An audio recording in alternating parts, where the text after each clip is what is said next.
Falar sobre a adenomiose. Né? Adenomiose, que nada mais é do que a presença de tecido endometrial no miométrio, tá?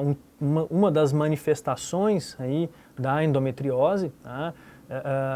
Tem uma prevalência e uma incidência tão maiores quanto maior for a idade da paciente. Tá?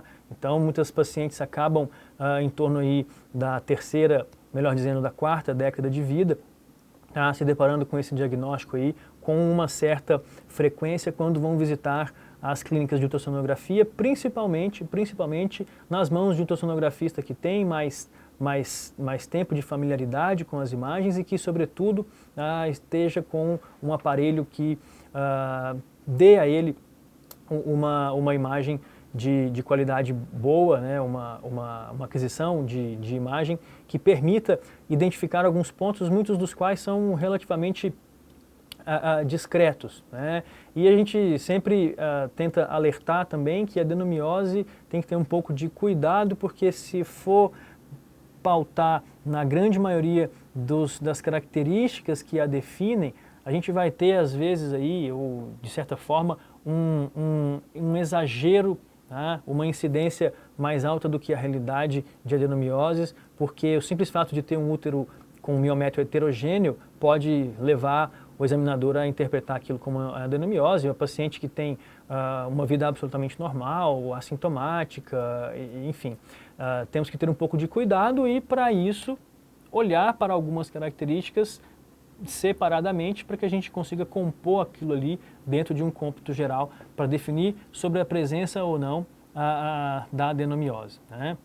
Lembrando que a adenomiose, de uma forma geral, isso não é uma regra, obviamente, mas de uma forma geral, os achados eles coincidem, ou seja, eu tenho mais de um achado naquela paciente, naquele meu exame, naquele útero, para que eu possa definir ou ficar mais sugestivo a um diagnóstico de adenomiose. Né? E embora não tenha um consenso absoluto, dizendo, por exemplo, se há critérios maiores, se há critérios menores, se eu preciso de ter um número mínimo de critérios para que eu possa daí então definir sobre o diagnóstico de adenomiose, não tem essa definição de quantos critérios eu preciso, mas eu tenho os critérios, eu tenho as características que me levam a crer que eu estou diante de um exame bem sugestivo ou pouco sugestivo de adenomiose. Né? Então, assim, por mais que falte definir, a gente sabe que a adenomiose não vem sozinha, né? Os achados não vêm sozinhos. Tá? Então, de certa forma,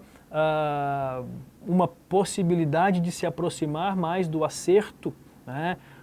Em relação ao diagnóstico é entender que ao menos duas dessas 6 características que estão pautadas aqui no slide precisariam estar presentes para que a gente pudesse falar em adenomiose. Tá? E vejam que a segunda delas, que é o miométrio heterogêneo, a gente vai ter que individualizar aquilo ali um pouquinho mais para poder chegar a essa conclusão de maneira mais assertiva, porque o endométrio, melhor dizendo, o miométrio, ele pode ser heterogêneo e isso ser absolutamente um padrão daquela paciente, ou às vezes até com a senilidade, com o envelhecimento, eu posso me deparar com uma heterogeneidade maior naquele miométrio. Isso depende também muito da qualidade do aparelho, da forma como se manipulam os ajustes, principalmente ali do modo B.